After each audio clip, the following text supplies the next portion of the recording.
The water around the island of Guadalcanal was not water anymore. In the first week of August 1942, it had become a soup of oil, blood, and burning fuel. Men were screaming in the dark, their bodies on fire, as the Japanese cruisers slid through the night like ghosts and turned the American anchorage into an inferno. The Battle of Savo Island, the worst defeat in the history of the United States Navy on the open seas. 4 heavy cruisers, sunk or dying. 1,077 sailors, gone in a single night. Their bodies did not float. They sank, tangled in wreckage, down to the coral floor 8,000 feet below. And on the shore, hiding in the mud and the mangroves, the Marines heard the explosions. They heard the ships burning. They heard the silence that followed. They were alone now. The Navy had retreated. The transports had pulled back. They were stranded on an island, surrounded by jungle, with Japanese soldiers who would rather die than surrender, and no supply line, and no reinforcements, and no hope. That was August. That was the beginning. Now zoom out. Look at the map of the Pacific Ocean, but do not look at it the way a student looks at a textbook. Look at it the way Admiral Chester Nimitz looked at it, in his office at Pearl Harbor, in the summer of 1942. His office still had scars from the December attack. Bullet holes in the walls, covered quickly with plaster. The smell of burned oil still lingered in the air outside, no matter how hard the trade winds blew. Nimitz was a Texan. He was calm. He was methodical. But at night, alone, he stared at that map on the wall, and he felt the weight of every single square inch of it. The map was not paper. It was a trap. The Japanese Empire, at that moment, was the most terrifying military machine on the planet. It stretched from the frozen Aleutian Islands in the north all the way down to the jungles of New Guinea, within spitting distance of Australia. It owned the Philippines. It owned Singapore. It owned the oil fields of Borneo and Java. And across the Central Pacific, it had built a wall of coral and concrete and steel, the Marshall Islands, the Caroline Islands, the Marianas. And inside these islands, the Japanese had done something extraordinary. Take Truk Lagoon. If you sailed into Truk in 1942, you would not believe your eyes. It was not a naval base. It was a city of warships, battleships, aircraft carriers, heavy cruisers, destroyers, submarines, tankers, supply ships, all sitting inside a massive coral reef, protected by hundreds of aircraft on 5 separate airfields. The Japanese called it the Gibraltar of the Pacific. 50,000 soldiers and sailors lived there, underground, in bunkers carved from the volcanic rock. They had fuel. They had ammunition. They had steak and rice, and a fanatical will to die for their emperor. To attack Truk was not to fight a battle. It was to swim into the mouth of a volcano. And then there was Rabaul. On the island of New Britain, the Japanese had found one of the most perfect natural harbors on Earth.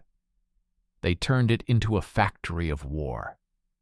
6 airfields, a fortress of tunnels dug into the volcanic slopes, 100,000 men, 0 fighters that seemed to rise from the jungle like hornets every time an Allied plane appeared on the horizon.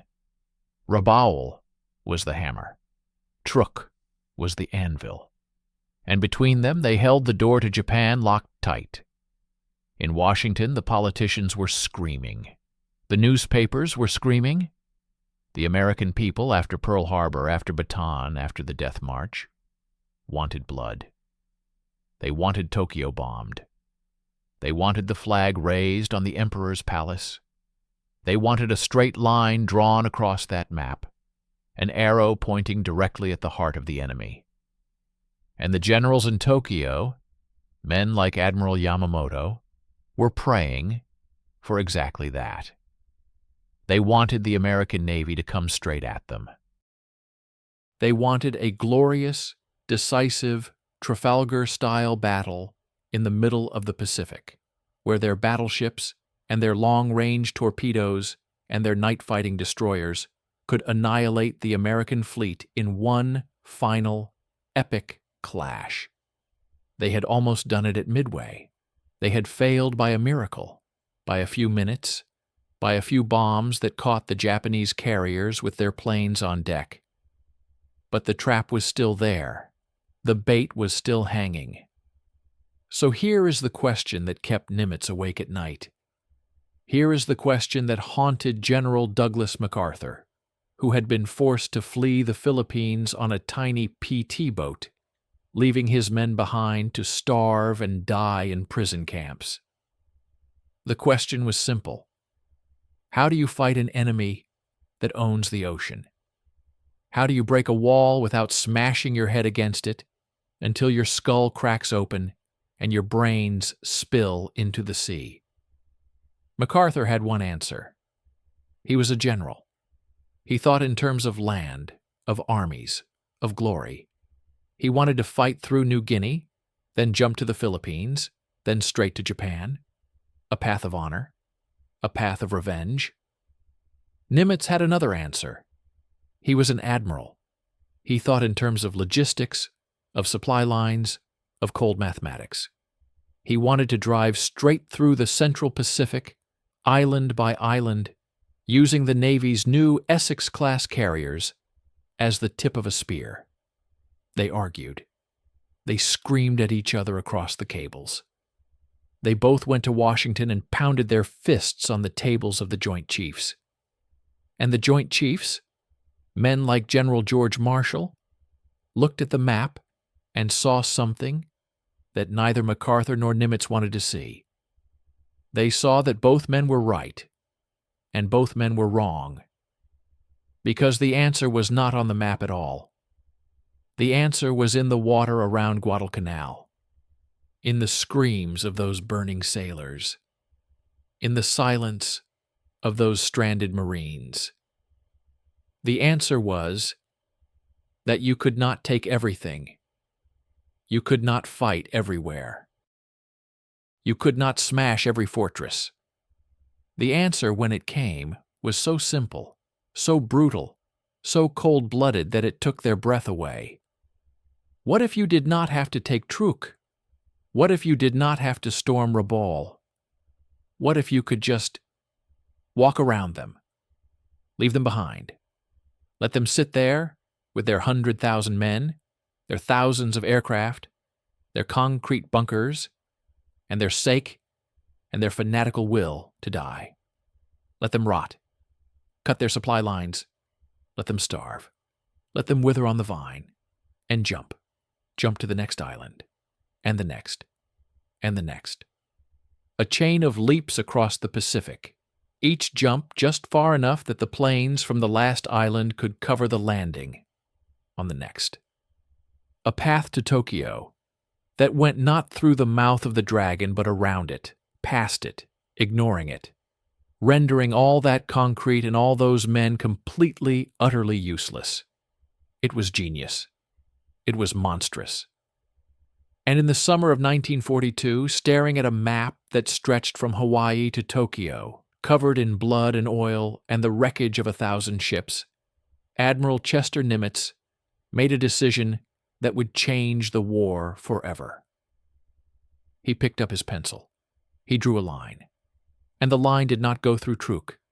It did not go through Rabaul. It went around them, leaving them behind, like ghosts, like graveyards, like warnings to the Empire that its wall had just become its prison. The door to Admiral Chester Nimitz's office at Pearl Harbor was never fully closed. It was a small thing, a habit, but the men who worked for him noticed it. The admiral, they said, kept the door open so he could hear the typing, so he could hear the phones ringing, so he could hear the war breathing. If the door ever closed, It meant something had gone very wrong. It meant the weight had become too heavy. And in the autumn of 1942, that door stayed open almost all the time because Nimitz could not afford to stop listening. But 3,000 miles away in Brisbane, Australia, there was another door. And that door was always closed. Behind it sat a man who did not listen to typing. He listened to the echo of his own voice. General Douglas MacArthur was not a man. He was a performance. He walked into a room, and the air itself seemed to rearrange around him. He wore a gold-laced cap tilted at an angle no regulation allowed. He wore sunglasses indoors. He wore a leather flight jacket that had never seen a cockpit. He spoke of himself in the third person, not out of madness, but out of a conviction so absolute that it became truth. History, he believed, was not made by committees. History was made by men, great men. And he was, without question, the greatest man in the room, probably the greatest man on the planet, certainly the greatest man in the Pacific. But greatness, in the autumn of 1942, had a bitter taste, because MacArthur had a wound that would not heal. It was not a physical wound. It was a wound of shame. In March of that year, with the Japanese army closing in on the Philippines, with his own men starving on Bataan, with the smell of death blowing in from the jungle, President Roosevelt had given him a direct order. Leave. Escape to Australia. Do not let the Japanese capture you. It would be a propaganda disaster. And so MacArthur had climbed into a tiny PT boat with his wife and his young son and his Chinese ama. And he had slipped away in the night, leaving behind 70,000 American and Filipino soldiers to face the enemy alone. They surrendered. They marched. They died by the thousands on what became known as the Bataan Death March. And MacArthur, safe in Australia, had stood before a bank of microphones and said the words that would haunt him forever. I shall return. Not we. I. A promise of personal redemption. A vow written in his own blood. And now every decision he made, every strategy he proposed, every argument he shouted across the conference tables, came back to those 3 words. He had to return.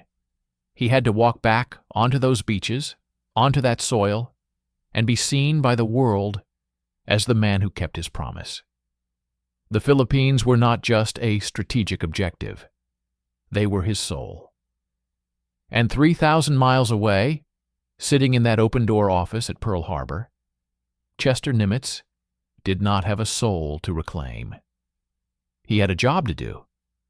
Nimitz was everything MacArthur was not. He was quiet. He was methodical.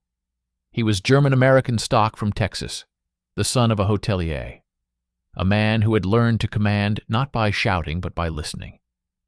When he spoke, his voice was so soft that his staff had to lean in to hear him. But when they leaned in, they heard something rare. They heard certainty. Nimitz did not need glory. He did not need to return anywhere. He needed to win. And winning in the Pacific meant understanding one brutal truth. The war was not about land. It was about water. It was about the ability to move ships across an ocean so vast that most Americans could not even comprehend its scale. The distance from San Francisco to Tokyo was greater than the distance from New York to Moscow, greater than the distance from London to Baghdad. In between lay nothing but water, coral, and Japanese flags, planted on every piece of dirt that could hold an airstrip. Nimitz looked at the map and saw a problem of logistics. He saw supply lines, fuel consumption, aircraft ranges, and the turning radius of a fleet at 20 knots. MacArthur looked at the same map and saw a stage, a theater, a path back to the place where his honor had been stolen. And these two men, these two entirely different species of commander, were now expected to win the same war. The conflict between them was not personal at first. It was geographical. It was strategic. The Pacific, for the purposes of command, had been split in two. The Southwest Pacific area, running from Australia up through New Guinea and the Philippines, belonged to MacArthur. The Central Pacific area, stretching from Hawaii out to the Marshall and Marianas Islands, belonged to Nimitz. Two commands, two chains of command, two paths to Tokyo, and the Joint Chiefs in Washington, men like General George Marshall and Admiral Ernest King, had made a decision that was either genius or cowardice. They refused to choose. They told both men to advance. They told both men to fight. And they told both men that whoever got to Tokyo first would win not just the war, but the argument. It was a race. An official, sanctioned, taxpayer-funded race to the heart of the Japanese Empire. And the prize was nothing less than the future of the United States military. If MacArthur's path won, the Army would be the dominant force in the post-war world. If Nimitz's path won, the Navy would rule. The Joint Chiefs did not care who won, as long as someone did. They had placed two roosters in the same pit and thrown grain between them. The tension between the two commanders was not subtle. It leaked into every cable, every briefing, every meeting.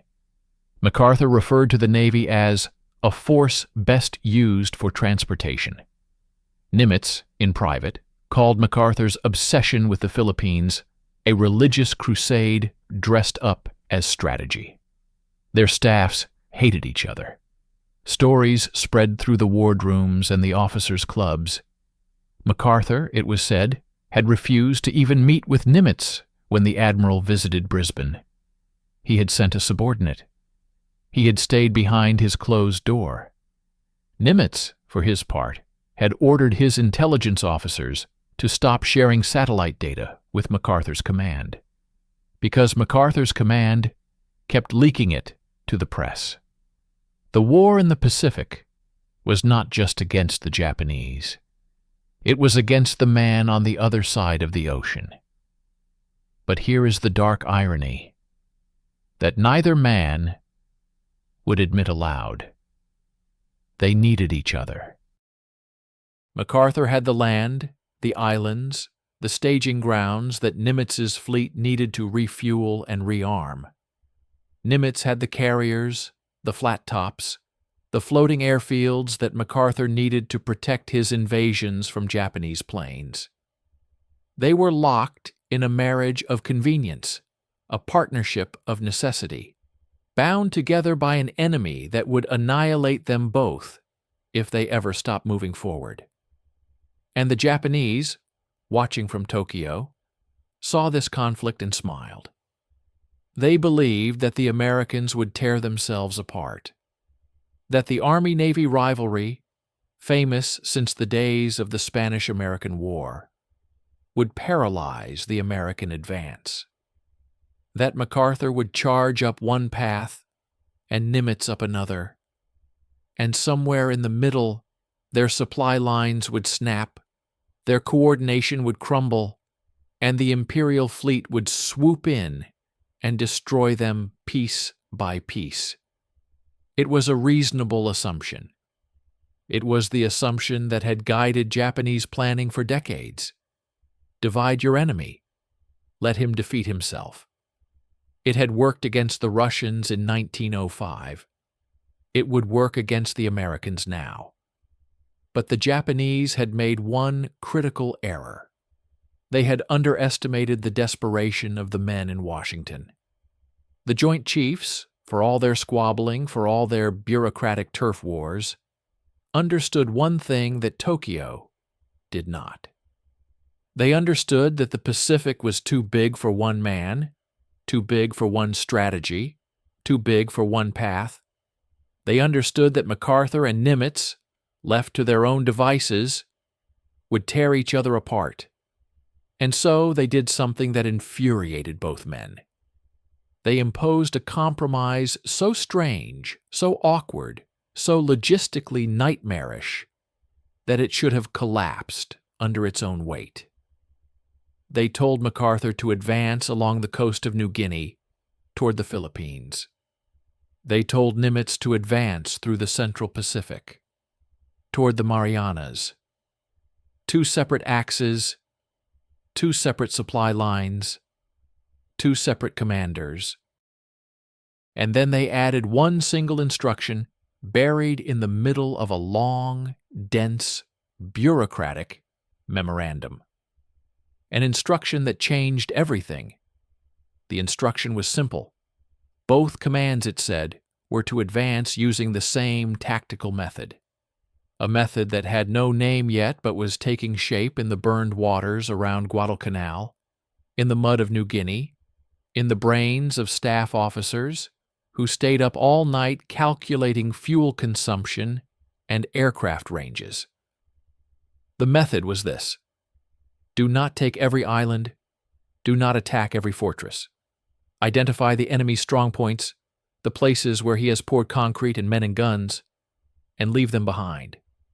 Go around them. Cut them off. Let them starve. Let them rot. Let them sit on their islands with their samurai swords, and their emperor's portraits, and their stockpiles of ammunition that will never be used, because no supply ship will ever reach them again. Jump. Jump to the next island that matters, and the next, and the next. A chain of leaps across the Pacific, each jump just long enough to keep the enemy guessing, just short enough to keep the planes from the last island covering the landing on the next. MacArthur heard this instruction and nodded. He had already been thinking this way, instinctively, because his path through New Guinea was a path through jungle and mountain, where every mile cost lives. He understood the value of bypassing a strong point. Nimitz heard this instruction and nodded. He had already been thinking this way, mathematically, because his fleet could not afford to stop and fight every garrison in the Marshalls. He understood the logistics of leaving an enemy behind. And so, without ever shaking hands, without ever sharing a meal, without ever looking each other in the eye, these 2 men, these 2 rivals, these 2 completely different species of commander, began to move. Not together, not in harmony, but in parallel. 2 arrows on the map, pointing at Tokyo. One drawn by a man who needed to return. One drawn by a man who needed to win. And behind them, in the waters around Guadalcanal, in the jungles of New Guinea, in the atolls of the Central Pacific, the first American soldiers and sailors and Marines began to learn the brutal arithmetic of the island war. The arithmetic that said some islands would be taken, some islands would be left behind, and some islands, the ones that had been fortified and garrisoned and turned into fortresses, would simply be forgotten, left to wither on the vine with no hope of rescue, no hope of supply, no hope of anything except a slow, agonizing death by starvation and disease. That was the compromise. That was the strategy. That was the price of reaching Tokyo before the other man did. The idea did not arrive with a fanfare. It did not come from a general or an admiral or a meeting of the Joint Chiefs in Washington. It came from a hut. A small, cramped, insect-infested hut on a beach somewhere in the South Pacific, where a young intelligence officer named Gregson lay on a cot, staring at a stack of captured Japanese documents, and realized that the entire Japanese empire was built on a lie. The year was 1942. The place was Guadalcanal. The Americans had been on the island for weeks, and they were losing. Not losing in the sense of being defeated in battle, but losing in the sense of being eaten alive by the jungle, by the mosquitoes, by the dysentery, by the constant, grinding terror of night attacks from Japanese soldiers, who seemed to materialize out of the mud and then vanish back into it. The Marines were exhausted. The Navy had retreated after Savo Island, leaving them stranded. The supply situation was so bad that men were eating roots and lizards and anything else that did not move fast enough to escape. And in the middle of this nightmare, Lieutenant Gregson sat in his hut, surrounded by stacks of paper, trying to find a pattern. The papers were Japanese. They had been pulled from the bodies of dead soldiers, from crashed planes, from captured supply dumps. Most of them were mundane: letters home, payroll records, inventories of rice and ammunition. But Gregson, a mathematics professor from a small college in Ohio before the war, had been trained to see patterns where others saw chaos. He spread the papers across his cot and began to build a map. Not a map of islands, a map of supply lines. What he found made him sit up straight. He found that the Japanese had built their defenses according to a rigid, almost obsessive logic. They had identified the most strategically valuable islands, the ones with deep-water harbors or flat land for airfields, and they had poured everything into them. Rabaul, with its 100,000 men and 6 airfields. Truk, with its fleet anchorage and underground bunkers. These were the fortresses. These were the places the Japanese believed were invulnerable. And around these fortresses, they had built a ring of outposts.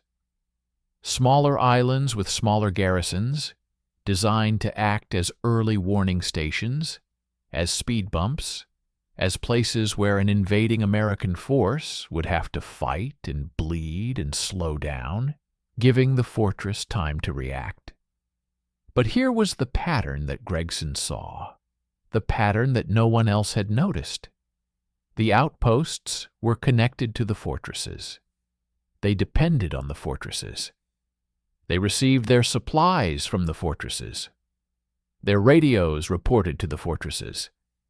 Their officers took orders from the fortress commanders. Without the fortress, the outpost was nothing. Without the supply ship from Rabaul, the garrison on some tiny island 200 miles away would run out of rice in 6 weeks, would run out of ammunition in 8, would run out of hope long before that.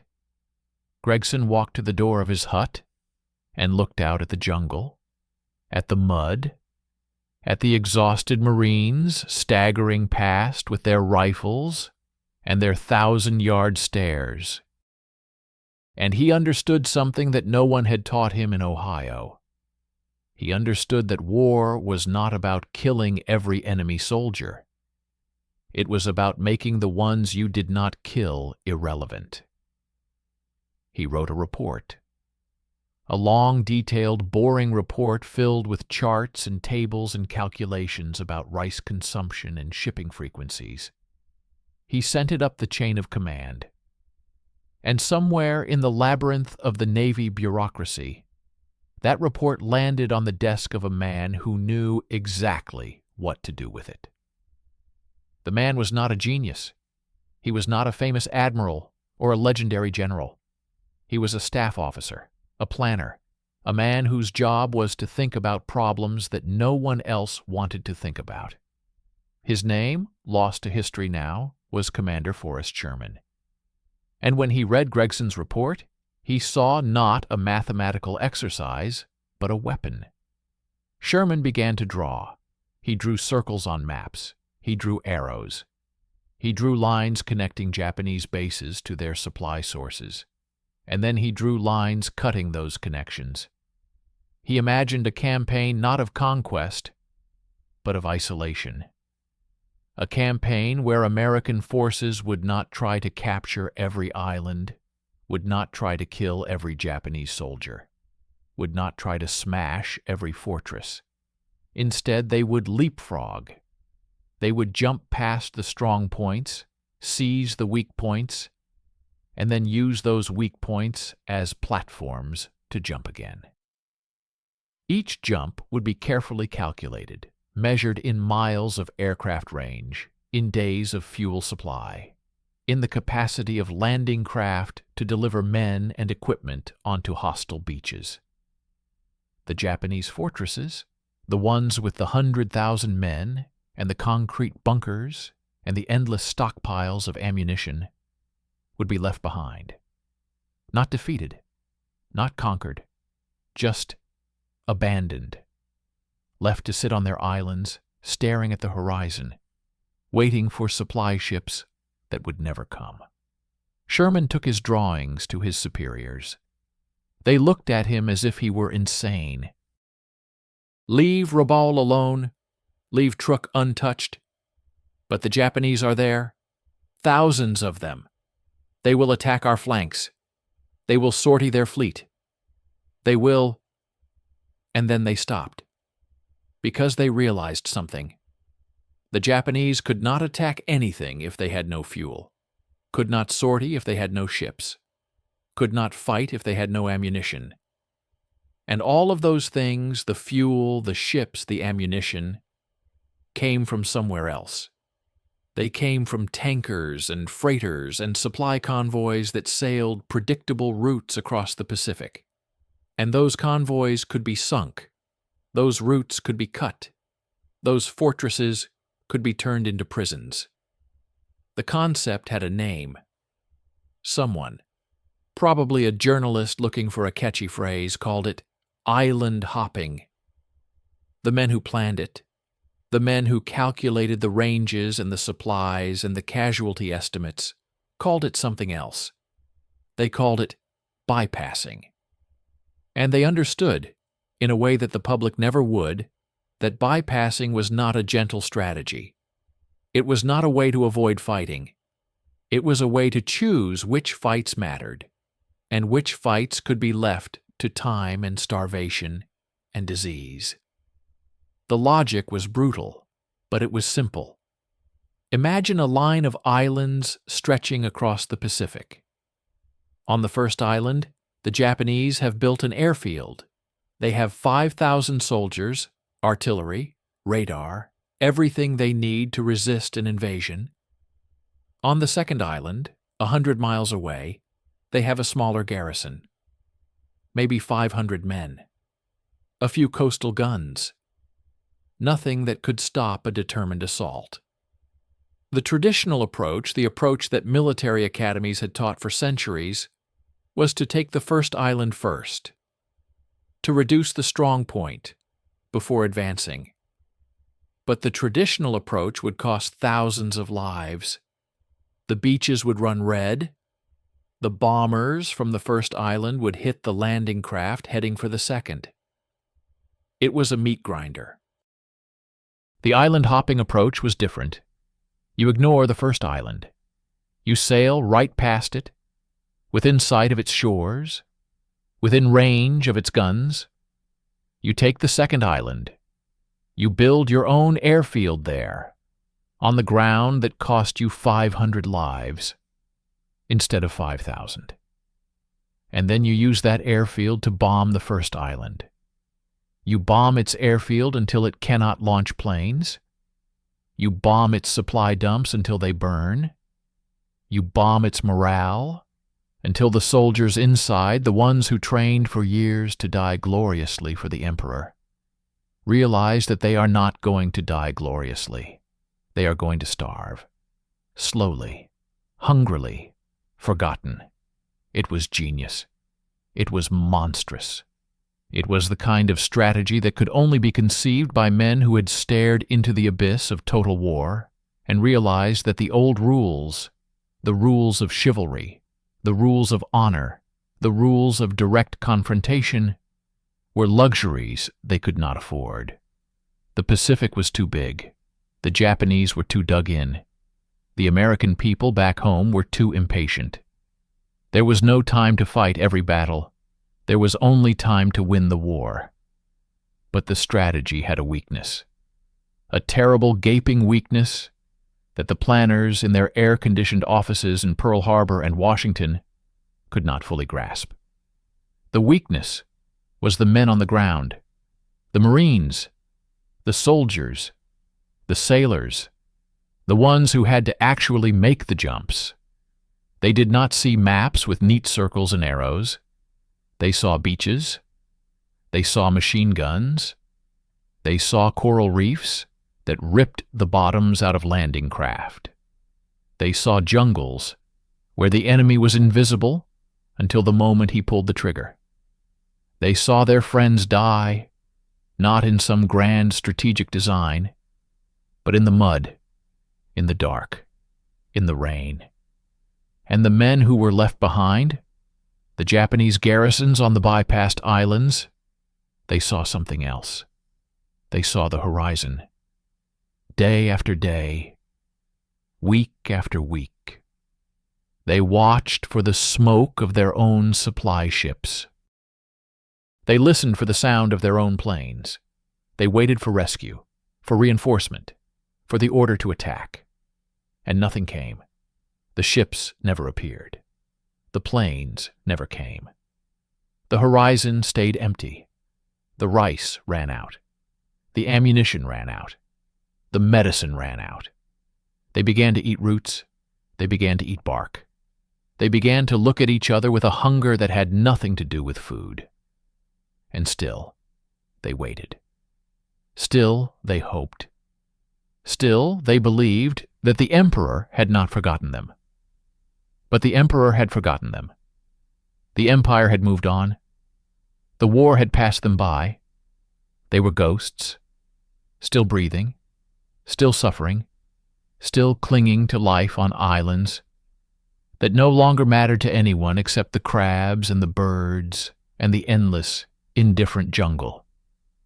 The first test of this new strategy came not in the Central Pacific, where Nimitz planned his great leap across the atolls, but in the Southwest, where MacArthur was clawing his way up the coast of New Guinea. The target was a place called Lae, a Japanese stronghold with an airfield and a harbor and thousands of troops. MacArthur's planners looked at Lae and saw a fortress. They looked at the map and saw another option, a town called Nadzab, inland, up the Markham River Valley, with flat ground perfect for an airfield and barely any Japanese at all. The plan was simple. Bypass Lae. Take Nadzab. Build an airfield. Use that airfield to cut Lae's supply lines. Let Lae wither. Let Lae starve. Let Lae become a graveyard of living men. In September 1943, the paratroopers jumped. They floated down into the Markham Valley, onto the dry grass of Nadzab, and they met almost no resistance. The Japanese at Lae heard the planes. They heard the drops. They understood in that moment what was happening to them. They were being left behind. They were being written off. They were being consigned to a death that would not come in battle, but in slow, agonizing stages. Some of them tried to break out. Some of them tried to fight their way overland to safety. Most of them simply waited, and waited, and waited, until there was nothing left to wait for. Nadzab worked. It worked so well that the men in Pearl Harbor, the planners, and the admirals and the generals sat up and took notice. The concept was real. The math was real. The strategy could save thousands of American lives. It could shorten the war by months, maybe years.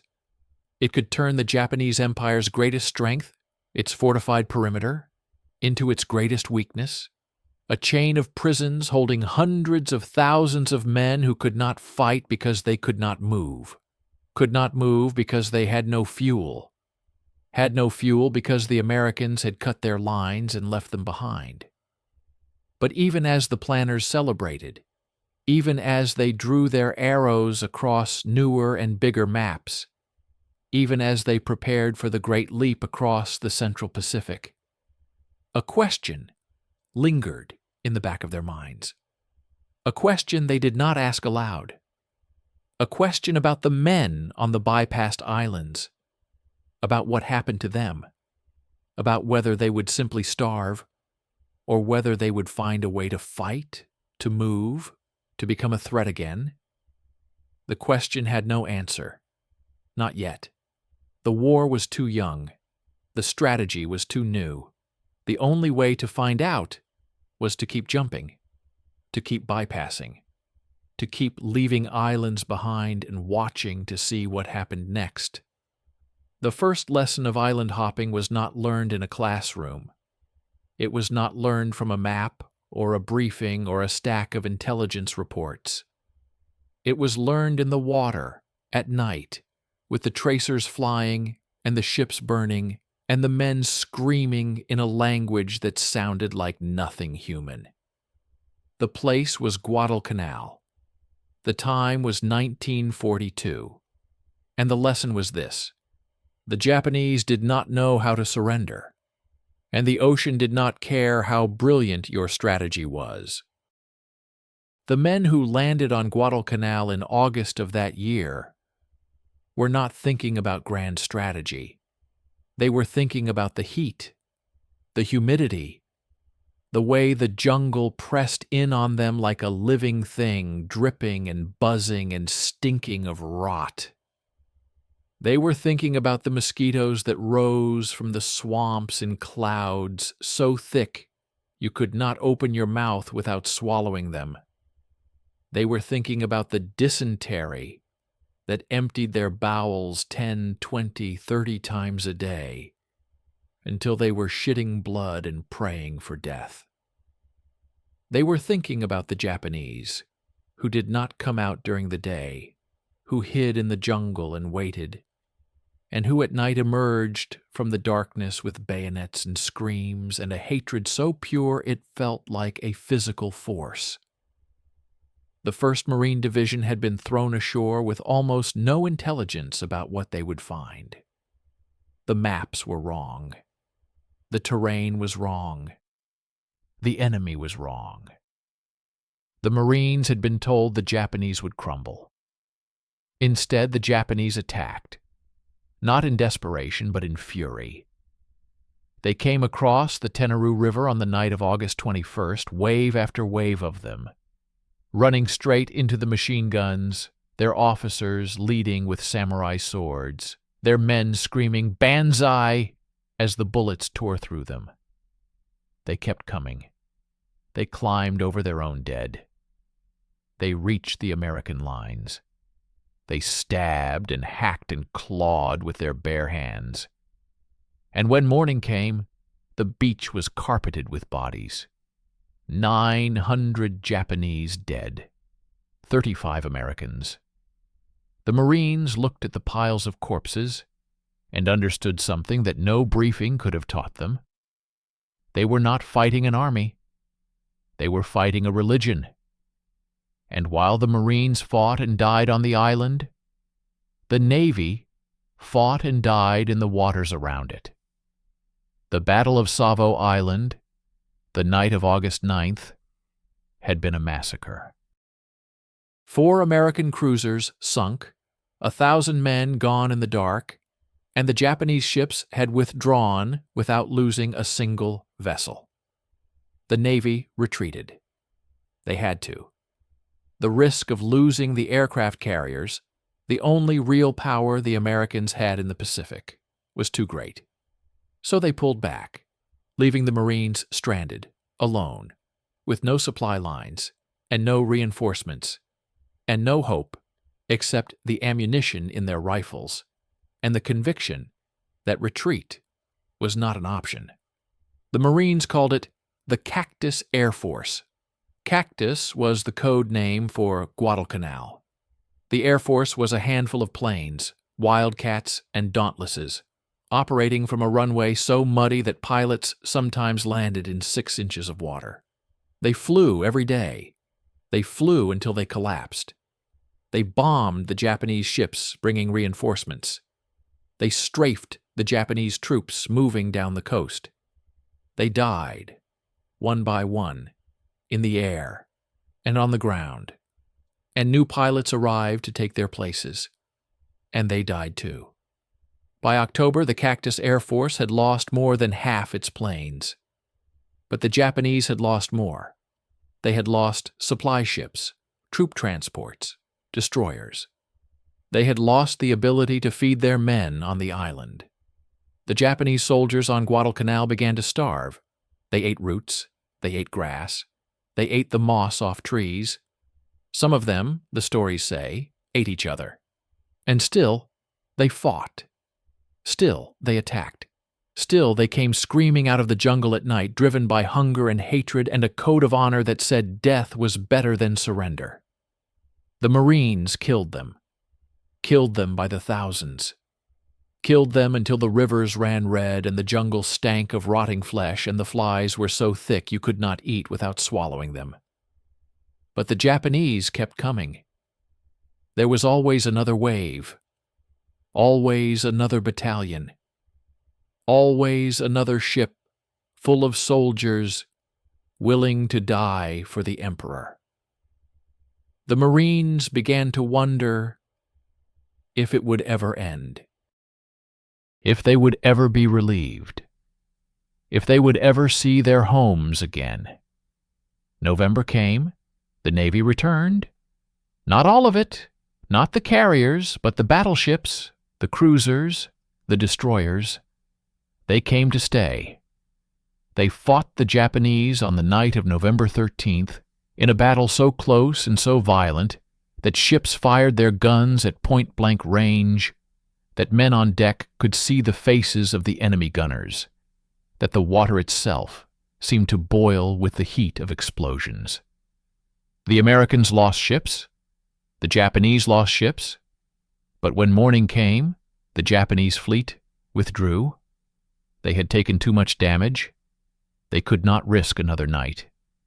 And for the first time since August, the Marines on Guadalcanal knew that they would survive. The Japanese on Guadalcanal did not survive. They were ordered to evacuate in February 1943. The Navy pulled them out by destroyer, under cover of darkness, leaving behind the wounded, the sick, the ones who could not walk. Those men were given grenades. They were expected to use them. Most did. The ones who did not were found later by the Australians, hiding in the jungle, eating roots, their minds gone, their bodies so wasted they looked like skeletons wrapped in paper. The Australians tried to help them. Most refused. They would rather die than be captured. Some did die. Others were dragged back to camp, force-fed, kept alive long enough to tell their stories. The stories were always the same. Hunger, fear, the sound of their own soldiers screaming in the night, the knowledge that they had been abandoned. Guadalcanal was not a jump. It was not a bypass. It was a grind, a slog, a meat grinder that chewed up men and ships and planes and spit out nothing but corpses and questions. But from that grind, from that horror, from that endless night of blood and mud and mosquitoes, the men who planned the war extracted something valuable. They extracted data. They extracted lessons. They extracted the raw material of strategy. They learned that the Japanese could not be beaten in a straight fight, not because they were better soldiers, but because they were willing to die in ways that American soldiers were not. The Americans fought to live. The Japanese fought to die. That was a difference that could not be measured in troops or tanks or aircraft. It was a difference in the soul. They learned that air power was everything. The Cactus Air Force, those handful of beat-up planes on a mud runway, had been the difference between victory and defeat. They had sunk the supply ships. They had slowed the reinforcements. They had made starvation possible. Without them, the Marines would have been overrun. Without them, Guadalcanal would have been another Bataan. They learned that logistics was the real battlefield. The Japanese lost Guadalcanal not because they were outfought, but because they were outsupplied. They could not get food to their men. They could not get ammunition to their guns. They could not get reinforcements to their lines. The Americans, for all their mistakes, for all their retreats, for all their disasters at sea, had managed to keep their men alive, just barely, but alive. And that was enough. And they learned that the bypassed enemy did not simply disappear. The Japanese soldiers who were cut off, who were left behind, who were abandoned on islands that no longer mattered, did not surrender. They did not fade away. They fought. They hid. They waited. They became a problem that would not go away, a festering wound that had to be dealt with eventually, one way or another. The planners in Pearl Harbor, drawing their neat arrows on their neat maps, did not have to deal with those men. The infantry did. The patrols did. The Graves registration units did. And they would be dealing with them for years, long after the war was over, long after the surrender was signed, long after the world had moved on to other horrors. The men who survived Guadalcanal came home changed. Not all of them, of course. Some came home in boxes. Some came home in pieces.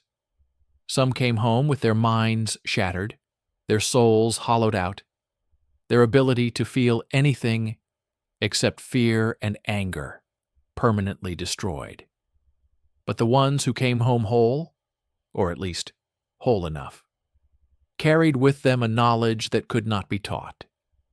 They knew what it meant to fight the Japanese. They knew what it meant to watch your friends die. They knew what it meant to be alone, stranded, abandoned, and to keep fighting anyway. And when they were sent to the next island and the next and the next, they carried that knowledge with them. It was not a comfort. It was not a blessing. It was a weight. But it was a weight that kept them alive, kept them moving, kept them jumping from one bloody beach to the next, all the way across the Pacific, all the way to Tokyo. Guadalcanal was the test. The strategy, the concept, the theory of island hopping had been thrown into the fire and had emerged, not unscathed, not victorious, but alive. It had proven that the Japanese could be beaten. It had proven that they could be starved. It had proven that they could be bypassed, isolated, left behind. But it had also proven that every jump would cost blood. Every island would cost lives. Every victory would leave a trail of corpses, American and Japanese, stretching back across the ocean like breadcrumbs leading home. The question was not whether the strategy worked. The question was whether the American people, the American soldiers, the American soul, could endure the cost. The name itself was beautiful. Cartwheel. It sounded like something a child would draw, a circle of paper folded and pinned, spinning in the breeze. It sounded innocent. It sounded simple. It sounded like anything but what it actually was. The most complex, most ambitious, most potentially catastrophic military operation ever attempted in the history of the Pacific War. And at its center, like the pin holding the paper together, sat a volcano called Rabaul. By the end of 1943, Rabaul had become a nightmare, made physical. The Japanese had turned the town and its harbor into something that defied imagination. 100,000 soldiers and sailors buried underground in tunnels carved from the volcanic rock. 6 airfields, so many that pilots could take off and land in shifts around the clock in any weather. Hundreds of aircraft, Zero fighters, and Betty bombers, waiting in revetments protected by concrete and earth. A fleet of warships, cruisers, and destroyers anchored in the harbor, ready to sortie at the first sign of an American invasion. The Americans had been bombing Rabaul for months. They had dropped thousands of tons of explosives. They had killed thousands of Japanese. And still, Rabaul functioned. Still, the planes took off. Still, the ships sailed. Still, the fortress stood. The traditional approach, the approach that military doctrine demanded, was to take Rabaul, to invade, to assault those beaches, those tunnels, those airfields, with every man and ship and plane the Allies could muster. The planners calculated the cost. They ran the numbers. They looked at the casualty estimates and felt their stomachs turn. An invasion of Rabaul would require 250,000 troops. It would require months of bombing, weeks of naval bombardment, days of brutal house-to-house fighting in the tunnels where the Japanese waited with bayonets and grenades, and a fanatical willingness to die. The casualty estimates ranged from 50,000 to 100,000. American, Australian, Allied, dead, and that was just the first month. The men who planned Cartwheel looked at those numbers and made a decision. They decided that Rabaul would not be invaded. Rabaul would be ignored. Not literally, not completely, but strategically. Rabaul would be bypassed, left behind, surrounded, cut off. The fortress would become a prison, and the prisoners would never even see their guards. The concept was simple. The execution was a nightmare of logistics and coordination. Cartwheel was not a single operation. It was a series of operations, a cascade of landings and airstrikes and naval battles, spread across thousands of miles of ocean, involving hundreds of thousands of men, all timed and coordinated to achieve one single objective: the isolation of Rabaul. The planners called it a double envelopment, 2 axes of advance, one from the southwest under MacArthur, one from the southeast under Admiral Halsey, swinging around Rabaul like the arms of a giant, closing in, tightening, strangling the life out of the fortress without ever setting foot inside it. The first arm swung through New Guinea. MacArthur's troops, mostly Australians, fought their way up the coast, through jungle and mountain, through malaria and mud, through Japanese positions that had to be taken, or bypassed, or destroyed. They learned the rhythm of the war. They learned that speed was everything, that stopping meant dying, that the Japanese would counterattack every night and had to be beaten back every morning. They learned to live with the constant presence of death, the smell of it, the sight of it, the knowledge that it could come at any moment from any direction. The second arm swung through the Solomon Islands. Halsey's Marines and Army divisions landed on beaches with names that would become famous or infamous depending on who survived. New Georgia, Vella Lavella, Bougainville. Each landing was a gamble. Each landing was a test. Each landing cost lives, sometimes few, sometimes many, always enough to hurt. The Japanese on these islands fought the way they always fought, with fury and desperation and a complete disregard for their own survival. They attacked at night. They infiltrated the lines. They hid in caves and shot at medics. They tied grenades to their chests and threw themselves under tanks.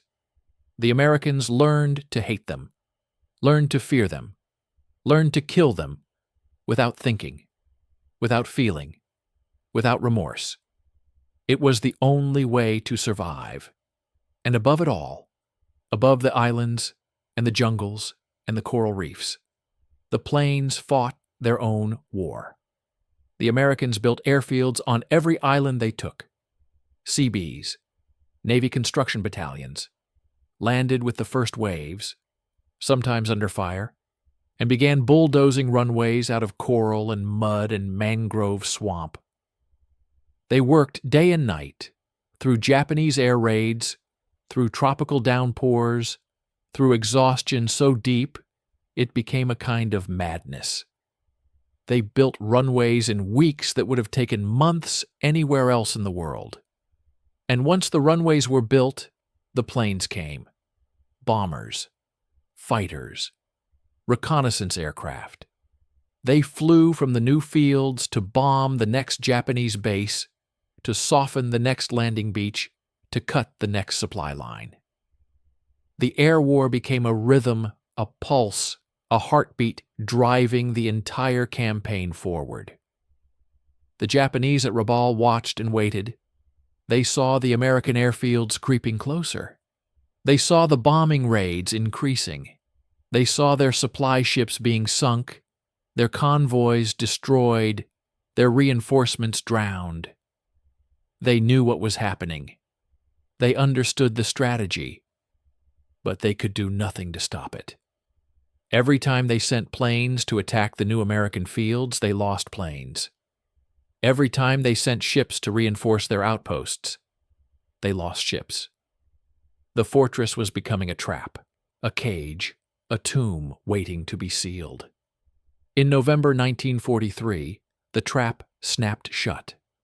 Halsey's carriers, the Saratoga and the Princeton, launched a massive airstrike against Rabaul itself. They caught the Japanese fleet in the harbor, cruisers and destroyers lined up like targets in a shooting gallery.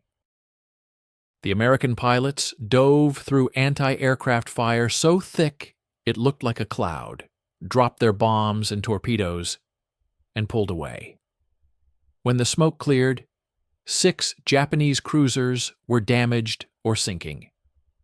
The Japanese fleet never sortied from Rabaul again.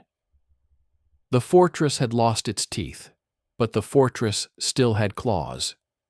The Japanese soldiers in Rabaul, 100,000 of them, were still there, still armed, still dangerous, still convinced that their emperor would rescue them, that reinforcements would come, that the war would turn, and they would have their chance to die gloriously in battle. They did not know, could not know, that they had already been written off, that Tokyo had given up on them, that the supply ships would never come, the reinforcements would never arrive, the rescue would never happen. They were alone. They just didn't know it yet. The men who planned Cartwheel knew. They knew exactly what they were doing. They were condemning 100,000 human beings to death by starvation, by disease, by despair. Not quickly, not mercifully, but slowly, over months and years, as the rice ran out and the medicines ran out and the will to live ran out. It was a decision that would have been unthinkable in any other war. But this was not any other war. This was the Pacific. This was the enemy who tortured prisoners, who beheaded medics, who tied grenades to their chests and threw themselves under tanks. This was the enemy who had chosen to fight to the death. The Americans were simply helping them achieve their goal. The Japanese in Rabaul did not starve quietly. They raided. They sent out patrols looking for food, looking for supplies, looking for any way to survive. They attacked native villages, stealing crops, killing anyone who resisted. They ate their horses. They ate their dogs. They ate the rats that infested their tunnels. They boiled leather and chewed tree bark and dreamed of rice. Some of them, the ones who could no longer bear the hunger, walked into the jungle and never came back. Some of them, the ones who still had hope, built gardens in hidden valleys, planting seeds they had saved from the supply ships, waiting for a harvest that might keep them alive another month, another week, another day. The Americans watched from a distance. They did not invade. They did not attack. They simply bombed, occasionally, to remind the Japanese that they had not been forgotten, that the war was still going, that there was no escape.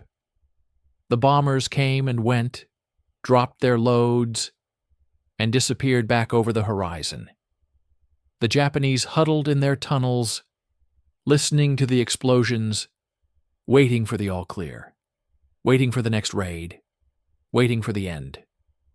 Cartwheel worked. That was the terrible truth of it. The strategy, the beautiful, innocent-sounding strategy, worked exactly as planned. Rabaul was neutralized. The fortress was isolated.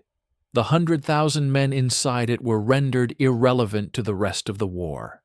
The Americans could now jump past Rabaul, past the Solomons, past New Guinea, all the way to the Philippines, all the way to the Marianas, all the way to Japan itself. The door was open. The path was clear. And all it had cost was the slow, agonizing death of an army that no one would ever rescue, no one would ever remember, no one would ever thank. The men who planned Cartwheel did not talk about that cost. They talked about the numbers, the logistics, the timelines. They talked about the islands taken, the airfields built, the ships sunk. They did not talk about the men on Rabaul, the ones who were starving, the ones who were dying, the ones who would never see their homes or their families or their emperor again. Those men were not their responsibility. Those men were the enemy. Those men had chosen to fight. Those men were paying the price of their choice. But somewhere, in the back of their minds, in the quiet moments between meetings, in the dark hours before dawn, the planners must have wondered. They must have asked themselves the question that has no answer. Was it worth it? Was the strategy genius or monstrosity? Did saving 50,000 American lives justify ending 100,000 Japanese lives by starvation? Was there a difference between killing a man with a bullet and killing him with hunger? Did the enemy's refusal to surrender make his death any less human? The questions had no answers. Not then, not now, not ever. The war moved on. The troops landed on new beaches. The planes bombed new targets. The ships sailed new oceans. Rabaul faded into the background, a footnote, a memory, a problem for someone else to deal with. The 100,000 men on Rabaul faded with it. They became ghosts while still alive, forgotten by the world that had condemned them, waiting for an end that would not come until long after the war was over. And when the end finally came, when the Emperor's voice crackled over the radio telling them to lay down their arms, many of them could not do it. They had waited too long, they had suffered too much. They had become something other than soldiers, something other than men, something that could not simply stop and walk out of the jungle and go home. Some of them stayed. Some of them disappeared. Some of them died in the tunnels alone, unfound, unremembered. Their bones becoming part of the rock, part of the island, part of the price of victory. The Marianas Islands are 1,500 miles from Tokyo. 1,500 miles of open ocean, of trade winds and coral reefs, and water so clear you can see the bottom 100 feet down. But in the spring of 1944, the Americans looking at those islands were not thinking about the water clarity. They were thinking about the air. About the B-29 superfortresses, the most advanced bombers ever built, that could take off from the Marianas and fly that 1,500 miles and drop their payloads directly on the Japanese capital. They were thinking about the end of the war, and they were thinking about the price. Saipan was the key. Saipan, a speck of volcanic rock 14 miles long and 6 miles wide, covered in sugarcane fields and limestone cliffs, and the kind of dense jungle that had already killed so many men on so many other islands. Saipan was Japanese territory. Not occupied territory, not colonial territory, but actual Japanese home territory, administered by Tokyo, settled by Japanese civilians, defended by 30,000 of the best soldiers the Imperial Army could produce. The Japanese knew what the Americans knew. If Saipan fell, the war was lost. The bombers would come. The cities would burn.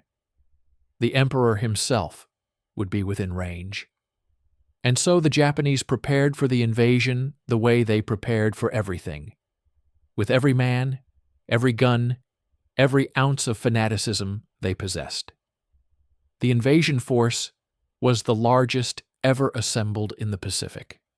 More than 500 ships, 127,000 troops, mostly Marines, but also army divisions, artillery battalions, engineer units, medical teams, all crammed into transports and landing craft, and waiting for the order to go. The men on those ships had heard the stories. They had heard about Guadalcanal, about Tarawa, about the beaches where the water ran red and the bodies piled up like driftwood. They had trained for months. They had rehearsed landings on Hawaiian beaches that looked nothing like Saipan. They had been told that this was the big one, the jump that would end the war, the island that would bring them one step closer to home. They did not believe it. They could not believe it. They had learned not to believe in easy victories. June 15th, 1944. The morning came hot and clear, the sun rising over the ocean like a promise or a threat. The naval bombardment had been going on for days, thousands of shells tearing into the island, raising clouds of dust and smoke and debris. The Japanese had been silent. They had not returned fire. They had not shown themselves. They were waiting. And when the landing craft churned toward the beach, when the ramps dropped and the Marines poured out into the surf, the Japanese opened fire. The beaches were not beaches. They were killing zones. The Japanese had zeroed their artillery on every approach. They had dug machine guns into the cliffs overlooking the landing sites. They had mined the water and the sand and the approaches. The first waves took casualties before they even reached the shore. Men fell in the water, their blood mixing with the surf, their bodies floating face down as the next wave came in. The ones who made it to the beach found no cover, no shelter, nothing but flat sand and incoming fire. They dug in with their hands. They crawled forward on their bellies. They died where they lay, and the next wave crawled over them and the next and the next. By nightfall, 20,000 Americans were ashore. They held a sliver of ground, a few hundred yards deep, littered with wreckage and corpses. The Japanese counterattacked that night, as they always did, coming out of the jungle with bayonets and screams, and the same suicidal fury the Marines had seen on every island since Guadalcanal. The Americans held, just barely. When morning came, the beach was carpeted with Japanese dead, piled in heaps, their blood soaking into the sand that would soon soak into the island itself. The battle for Saipan lasted 3 weeks. 3 weeks of heat and horror and killing so intimate that men could smell the breath of the enemy they stabbed. The Japanese fought from caves, from cliffs, from the ruins of villages and the depths of the jungle. They fought until they died, and when they died, they were replaced by the civilians, the Japanese settlers, who had been told that Americans would rape and torture and murder them, who believed it so completely that they threw themselves and their children off the cliffs at Marpy Point rather than be captured. The Americans watched them fall, watched the bodies tumble down the limestone face, bounce off the rocks, splash into the water below, watched mothers throw their babies, then jump themselves, watched old men tie stones to their backs and walk into the sea, watched and could not stop watching, could not stop the horror, could not understand how a people could choose death over surrender, even for their children. The soldiers on both sides were beyond understanding. They were beyond feeling. They were machines of survival and destruction, moving through the jungle, clearing caves with flamethrowers and grenades, killing anything that moved, anything that might be a threat, anything that was Japanese. The flamethrowers were the worst. The men who carried them were targets for every Japanese sniper, every machine gun, every soldier who understood that the man with the flame was death itself.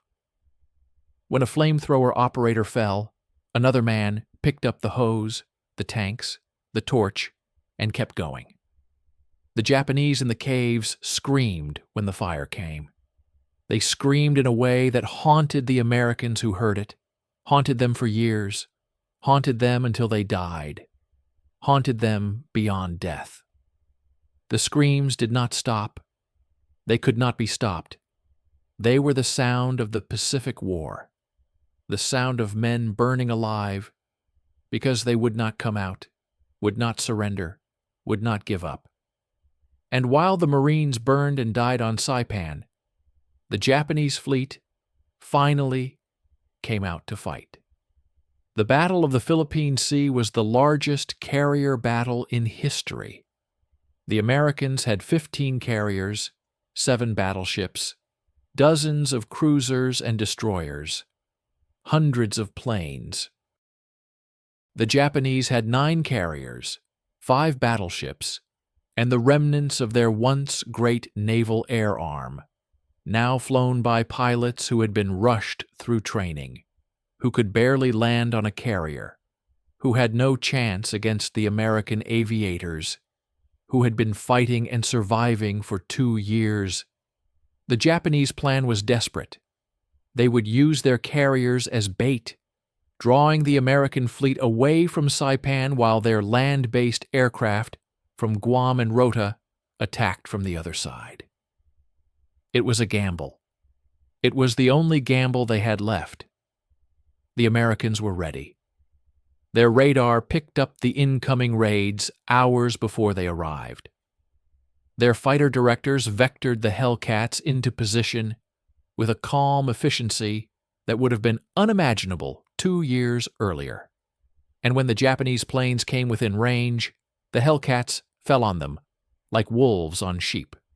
The pilots called it the Great Marianas Turkey Shoot. It was not a battle. It was a slaughter. The Japanese planes went down in flames, one after another, their burning wreckage dotting the ocean for miles. The American pilots ran out of targets. They circled, waiting, hoping for more, but there were no more. The Japanese had launched nearly 400 planes. When the day ended, fewer than 100 returned to their carriers. The American losses were minimal: 29 planes, a handful of pilots. The rest of the Japanese air arm, the trained pilots, the experienced crews, the men who might have made a difference, were gone.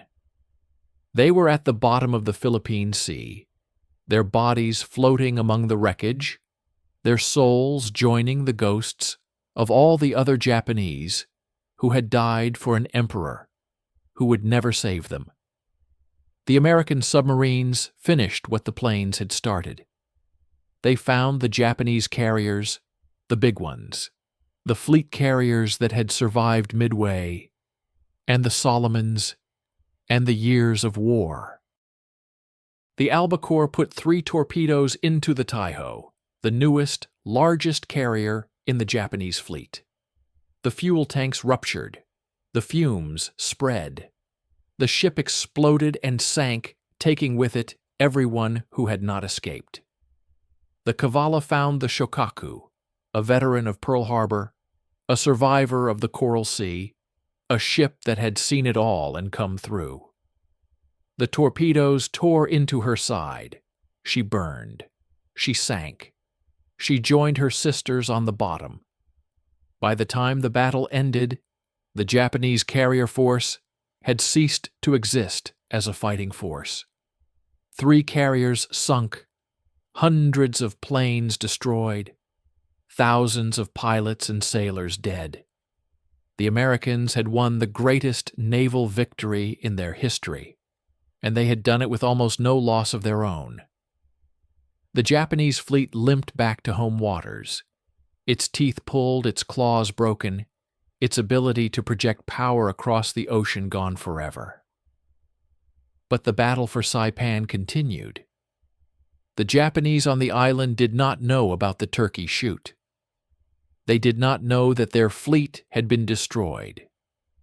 They knew only that the Americans kept coming, kept killing, kept burning them out of their caves and cliffs and hiding places.